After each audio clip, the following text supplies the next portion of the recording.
Perkenalkan, saya Niwayan Mega Utami, NPM 457. Di sini saya akan menjawab pertanyaan nomor 1, yaitu apa perbedaan mendasar dari metode survei, fokus group discussion, dan observasi, dan kapan masing-masing metode tersebut digunakan.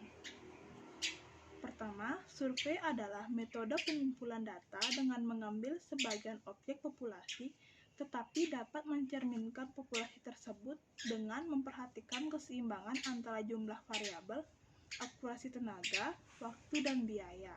Selanjutnya ada focus group discussion, adalah diskusi yang terfokus dari suatu grup untuk membahas suatu masalah tertentu dalam suasana formal dan santai. Jumlah pesertanya bervariasi antara 8 sampai 12 orang. Dilaksanakan dengan panduan seorang moderator. Sedangkan observasi menurut Morris adalah aktivitas mencatat suatu gejala dengan bantuan instrumen dan merekam dengan tujuan ilmiah atau tujuan lain. Selanjutnya akan dijawab oleh teman saya Adiwira. Baik, saya akan menjelaskan mengenai kapan metode survei, metode FDG, dan metode observasi baik digunakan. Jadi untuk metode survei digunakan dalam penelitian ketika pertama, bila masalah yang merupakan titik tolak penelitian sudah jelas. Masalah adalah merupakan penyimpangan antara yang seharusnya dengan yang terjadi, antara aturan-aturan dengan pelaksanaan, antara teori dengan praktik, antara rencana dengan pelaksanaan. 2. Bila penelitian ingin mendapatkan informasi yang luas dari suatu populasi, metode penelitian kuantitatif cocok digunakan untuk mendapatkan informasi yang luas tetapi tidak mendalam. 3. Bila ingin mengetahui pengaruh satu atau lebih variabel independen terhadap satu atau lebih variabel independen dalam kondisi alamiah. Kemudian metode FDG digunakan dalam penelitian ketika pertama, peserta memiliki kesamaan ciri, tidak saling mengenal, peserta harus mempunyai ciri-ciri yang sama atau homogen. Ciri-ciri yang sama ini ditentukan oleh tujuan atau topik diskusi dengan tetap menghormati dan memperhatikan perbedaan ras, etnik, bahasa, kemampuan baca tulis, penghasilan, dan gelar. Gender. 2. Proses pengumpulan data kuantitatif. Oleh karena itu dalam FDG digunakan pertanyaan terbuka yang memungkinkan peserta untuk memberikan jawaban yang disertai dengan penjelasan-penjelasan. 3. Menggunakan topik terfokus. Topik diskusi ditentukan terlebih dahulu dan diatur secara beruntun. Pertanyaan diatur sedemikian rupa sehingga dimengerti oleh peserta diskusi. Kemudian untuk metode observasi digunakan bila pertama untuk mengamati hal-hal yang berkaitan dengan aspek psikis seperti kesan, pemaknaan, dan apa yang dirasakan. Yang kedua, melakukan pengamatan dilakukan secara diam-diam agar partisipan tidak menyadari bahwa mereka sedang diamati, sehingga akurasi data bisa terjamin. Sekian dari saya. Sesi akan dilanjutkan oleh teman saya.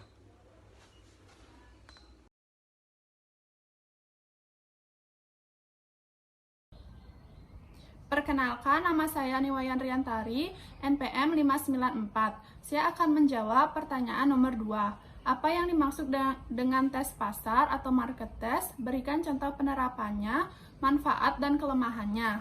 Market test merupakan salah satu penerapan dalam riset pemasaran yang tidak hanya diaplikasikan untuk menguji suatu produk baru saja, namun juga diaplikasikan untuk merubah strategi pemasaran yang sedang digunakan saat ini, seperti produk, harga, dan tempat promosi pada pasar tunggal atau sekelompok pasar. Contoh penerapan tes market yang dilakukan oleh salah satu entrepreneur yang memiliki nama produk Ergosput. Ergosput adalah sebuah pegangan berdesain ergonomis dan serat tuang yang secara instan mengubah stoples kaca menjadi teko tuang. CEO dan salah satu pendirinya, Kate Hansen dan suaminya Bryce, membuat prototip dengan bantuan seorang insinyur dan sebuah printer 3D. Kemudian menggunakan sampel tersebut untuk menguji produk mereka. Mereka merasa prototip yang dibuat secara potensial akan memberi pelanggan sebuah gambaran tentang bagaimana serat tuang tersebut akan berguna. Mereka juga ingin mendapatkan feedback secara nyata dari produk tersebut serta mengukur minat pelanggan. Untuk menemukan pelanggan, Kate Hansen dan suaminya pergi ke pasar petani lokal, di mana biaya sewa untuk sebuah stand sangat kecil. Mereka membawa beberapa model produk dalam berbagai warna. Kate Hansen memamerkan model produk awalnya dan mengobrol dengan para pelanggan dan menemukan perubahan yang harus dilakukan pada desain produknya.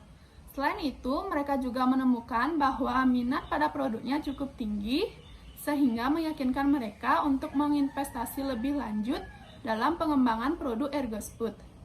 Pada tes market pertamanya di pasar petani, Kate berhasil memperoleh 60 orang pelanggan yang menginginkan produk tersebut. Manfaat dari tes market yaitu, yang pertama, mengestimasi pangsa dan volume pasar. Yang kedua, produk baru terhadap penjualan produk serupa jika ada yang sudah dipasarkan oleh perusahaan. Ini disebut sebagai tingkat kanibalisasi. Yang ketiga, karakteristik konsumen yang membeli produk. Hal ini bisa dilakukan dengan mengumpulkan data demografis seperti gaya hidup dan psikografis. Informasi ini berguna untuk membantu perusahaan dalam memperbaiki strategi pemasaran produk. Misalnya, mengetahui karakteristik demografis pembeli yang mungkin akan membantu dalam mengembangkan rencana media yang akan secara efektif dan efisien menjangkau target konsumen. Mengetahui karakteristik psikografis dan gaya hidup target konsumen akan memberikan wawasan berharga tentang bagaimana memposisikan produk dan jenis promosi atau iklan yang akan menarik bagi mereka. Adapun kelemahan dari tes pasar yaitu sulitnya mendapatkan informan, biaya yang mahal saat melakukan riset, dan banyak informan yang salah dalam melakukan riset. Terima kasih.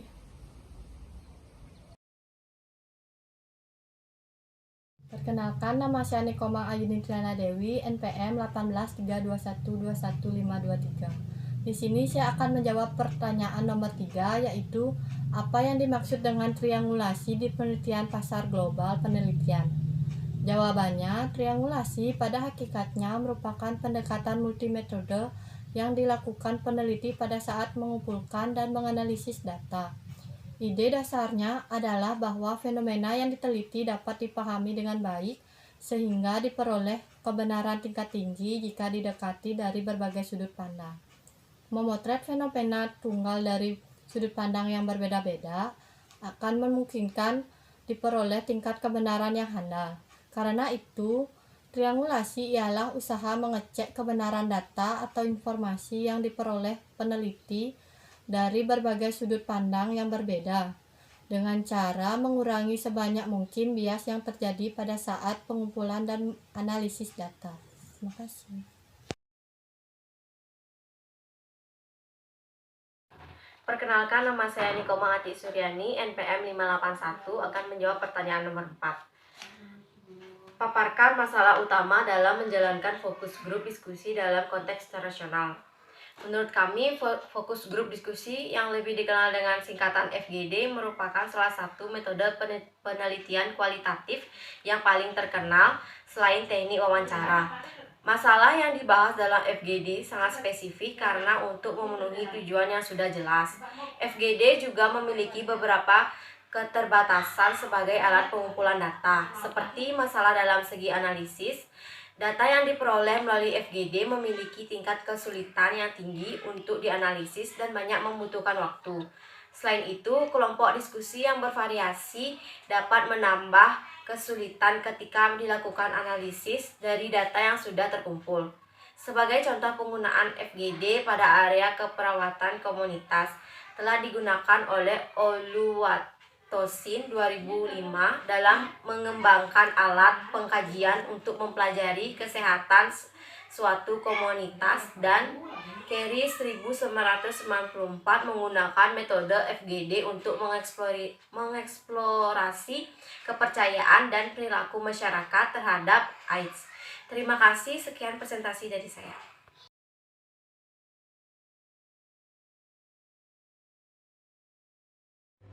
Perkenalkan, nama saya Nikade Citaksani, NPM 18321217559. Di sini saya akan menjawab pertanyaan nomor 5. Pertanyaannya, jelaskan mengapa estimasi ukuran pasar dapat berbeda tergantung metode yang digunakan. Bagaimana menanggapi perbedaan ini? Estimasi ukuran pasar merupakan proses mengevaluasi kelayakan suatu produk melalui riset yang dilakukan secara langsung dengan konsumen. Dikatakan berbeda karena metode-metode ini memungkinkan perusahaan untuk menemukan target pasar bisnis, mengumpulkan dan mendokumentasi opini, dan membuat keputusan yang tepat. Apabila perusahaan menemukan suatu pasar yang menarik, maka ia perlu mengestimasi besarnya pasar pada masa sekarang dan masa yang akan datang dengan cermat. Perusahaan akan kehilangan sejumlah laba karena terlalu besar atau kecil mengestimasi besarnya pasar.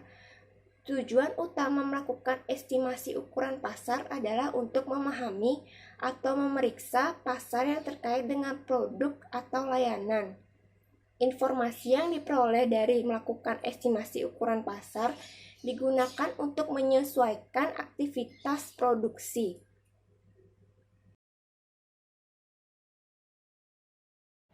Baik, perkenalkan, nama saya Nikade Rizka Narmianti, NPM 250. Di sini saya akan menjelaskan pertanyaan nomor 6, yaitu bandingkan pendekatan EMIC versus etik pada riset pemasaran internasional.